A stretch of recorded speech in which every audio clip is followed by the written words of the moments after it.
to subscribe to our channel. José Salvador Alvarenga, un naufragé qui a passé 438 jours seul en mer sur un bateau de 7 mètres de long. On va voir ensemble comment cet homme a fait pour survivre.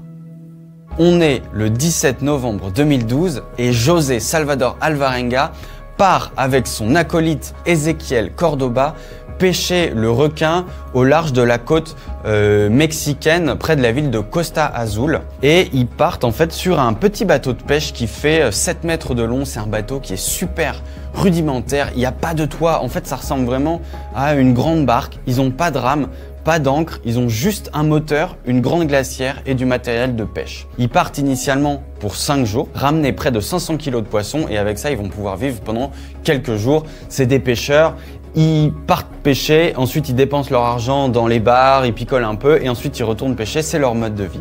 Et juste avant de partir, leur chef les prévient qu'un assez gros orage est en train d'arriver au-dessus de l'océan Pacifique, près de là où ils s'apprêtent à pêcher, et les met en garde en disant « Soyez prudents ». Alvarenga, c'est un pêcheur aguerri, il a de l'expérience, cette nouvelle ne l'inquiète pas outre mesure et il décide de prendre le large et d'aller pêcher le requin. Au bout d'un jour de pêche seulement, il voit surgir de derrière les montagnes l'orage qui était jusqu'à présent caché et qui arrive droit sur eux. Là, Alvarenga prend conscience de la gravité de la situation et alors qu'ils sont en train de relever un filet de pêche, décide de faire immédiatement demi-tour. Il coupe la corde, il abandonne le reste de la pêche dans le filet et il fonce directement en direction de la côte. Ils sont dans une brume totale, ils ne voient plus rien, il prend juste un cap à 70 degrés et il se dit si je vais à fond dans cette direction, je vais pas tarder à retrouver la côte. Là, le bateau, il est hyper malmené, ils comprennent qu'ils sont dans une situation super délicate. Il y a son acolyte Cordoba qui est un jeune pêcheur inexpérimenté qui est en pleurs dans le bateau, et Alvarenga, lui, c'est un peu plus le mec vétéran, il est là, il va à fond, il va à fond, il va à fond. À un moment, il y a une trouée dans les nuages et il distingue les montagnes au loin. Là, ils sont un petit peu rassurés. Alvarenga, il estime qu'ils sont à environ 25 km de la côte. Mais le problème, c'est que là, leur moteur du bateau commence à faire des ratés. Il y a l'orage qui les malmène, le bateau, il prend l'eau, ils sont secoués de toutes parts et le moteur fait des ratés, c'est-à-dire qu'il broute, il commence à montrer des signes de faiblesse. Alvarenga, il arrive encore un petit peu à piloter le bateau, il met des petits coups dans le moteur pour le faire repartir, mais ça ne suffit pas. Au bout d'un moment, le moteur se coupe complètement et il se retrouve sans rame, sans ancre, sans moteur, à environ 25 km des côtes mexicaines dans un énorme orage.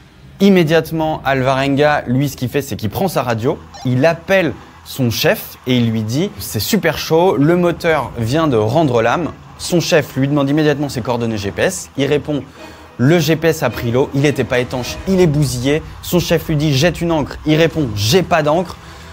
Bref, il commence à comprendre la gravité de la situation et là les amis, alors que son chef lui dit « On vient vous chercher », mais il n'a pas les coordonnées GPS, il sait pas où ils sont, c'est la tempête dehors, la radio se coupe et là, Alvarenga et son acolyte se retrouvent coupés du monde dans leur bateau, dans un orage qui va durer 5 jours. Pour survivre, ils jettent les 500 kg de poissons qu'ils ont à bord pour pouvoir manœuvrer plus facilement le bateau et ils retournent l'immense glacière qui contenait le poisson pour pouvoir s'abriter, se blottissent l'un contre l'autre pour se maintenir un tout petit peu au chaud et se relaient tour à tour pour écoper le bateau, c'est-à-dire vider l'eau qui se remplit parce que la pluie et les vagues sont en train de remplir le bateau d'eau et il menace de couler. Au bout de 5 jours de lutte interminable contre les éléments, l'orage se calme, il fait beau, les montagnes ont disparu, ils ont été emmenés par le courant vers le cœur de l'océan Pacifique, ils ont l'océan à 360 degrés autour d'eux, ils ne peuvent plus rien distinguer. En fait, ce qu'ils savent pas, c'est que 2 jours après leur disparition, toutes les opérations de secours ont été annulées à cause du mauvais temps et de l'orage qui était trop terrible. Ils se retrouvent donc seuls sur un bateau de 7 mètres de long, sans toit, sans eau, sans nourriture, au milieu de l'océan Pacifique. À ce moment-là, ils ont 2 attitudes totalement différentes. Cordoba, qui est plus jeune, moins expérimenté et très pessimiste, il est persuadé qu'ils vont mourir, surtout quand ils voient un avion passer au-dessus d'eux, dont ils arrivent même à distinguer l'immatriculation sous l'aile et qu'ils n'arrivent pas à se signaler que l'avion passe au-dessus en les ignorant totalement. Cordoba, lui, il en peut plus, il pleure, il est persuadé qu'il va mourir. Tandis que lui, Alvarenga, il est plus optimiste, il se dit que l'opération de secours va fonctionner, qu'ils vont être récupérés. Ce qui s'est passé, c'est que l'opération de secours, elle a été annulée 3 jours plus tôt. Là commence une très longue dérive dans l'océan Pacifique. Ils essayent de se nourrir. En fait, Alvarenga, il développe une technique de pêche ultra rudimentaire parce qu'en fait, tout leur matériel de pêche a valdingué par-dessus bord pendant la tempête. Il se met à plat ventre, il met les mains dans l'eau et en fait, il attend qu'un poisson passe, et dès qu'un poisson passe, il referme ses mains et il enfonce ses ongles dans la chair du poisson pour vraiment l'empêcher de partir. Ils arrivent aussi à attraper à main nue des mouettes qui se posent sur le bateau. Ils attrapent des tortues, ils mangent même des méduses. Quand ils les mangent, ça leur brûle la gorge, mais au moins ils ont un peu quelque chose à manger. Ils sont extrêmement déshydratés parce qu'au bout du 13e jour de dérive, il n'a toujours pas plu. Donc ils boivent du sang de tortue, ils boivent leur urine pour essayer un petit peu de se réhydrater. Et au bout du 14e jour, alors qu'ils sont réfugiés sous la glacière, ils entendent des ploc, ploc, ploc, ploc, ploc, ploc, ploc, ploc, ploc. Et en fait, ils se rendent compte qu'il pleut. C'est une aubaine pour eux. Ils avaient entre-temps bricolé un système de récupération d'eau de pluie assez rudimentaire. Ils arrivent à récupérer un petit peu d'eau de pluie et ils se rationnent. Ils boivent toutes les 2 minutes une petite gorgée, mais ils se rationnent parce qu'ils ont peur que pendant 2 semaines à nouveau, il ne pleuve plus. Dans l'eau, ils trouvent des trucs incroyables alors qu'ils sont perdus au milieu de l'océan Pacifique. Ils trouvent des bouteilles d'eau alors qu'ils sont vides mais qu'ils arrivent à remplir avec de l'eau de pluie. Ils trouvent même un sachet plastique à un moment avec des carottes, du chou et du lait, une brique de lait qui est périmée mais ils le boivent quand même. Et un chewing-gum. Dites-vous qu'ils vont se partager ce chewing-gum qui flottait dans l'océan Pacifique depuis probablement des semaines.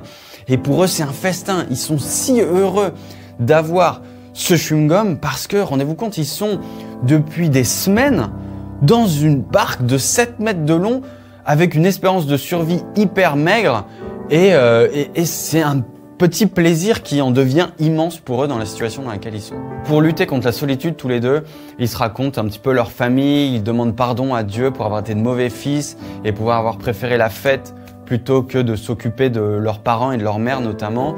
Et ils se font une promesse mutuelle, ils se disent que si un des deux meurt et que l'autre survit, il doit retrouver la famille de la personne décédée pour délivrer un message final. Au bout de 2 mois, donc 60 jours en mer, Cordoba, l'acolyte, commence à montrer des signes de démence et au bout de 4 mois, 120 jours, il cesse de s'alimenter, pris par la folie et il se laisse mourir. Alvarenga se retrouve seul à bord.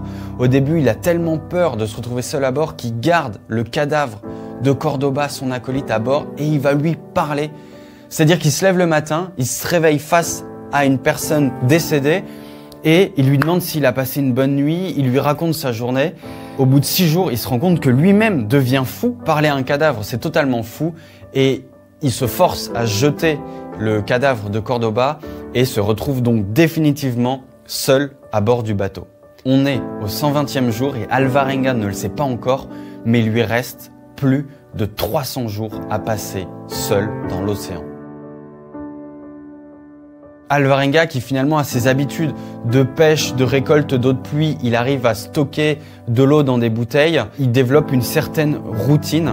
Il pense beaucoup au suicide. Il a envie de mourir. Il sait que c'est sa prochaine destination. Mais comme sa mère lui a toujours appris, les personnes qui se suicident ne vont pas au paradis et c'est ce qu'il redoute le plus. Lui, en fait, il attend d'aller au paradis et il attend de mourir naturellement parce qu'il est persuadé que c'est sa prochaine destination, en fait. Pendant sa dérive seule, il s'invente une vie.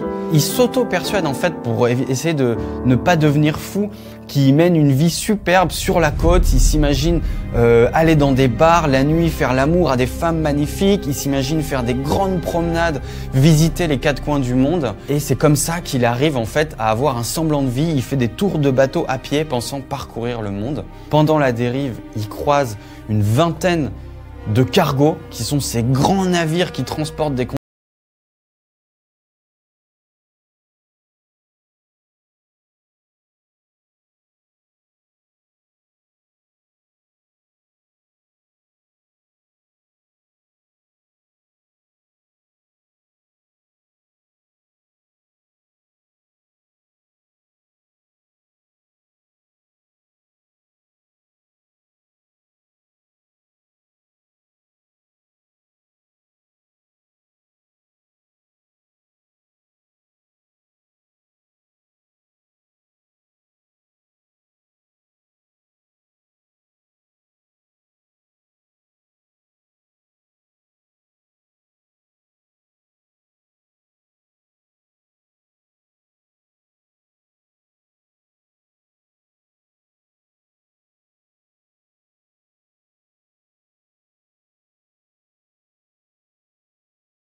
l'eau et il se retrouve avec de l'eau qui gonfle dans ses membres, dans ses jambes.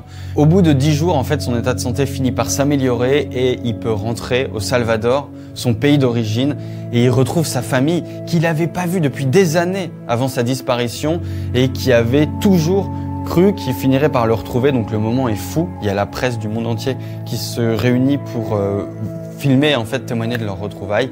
Il est de retour sain et sauf chez lui. Do not forget to subscribe to our channel.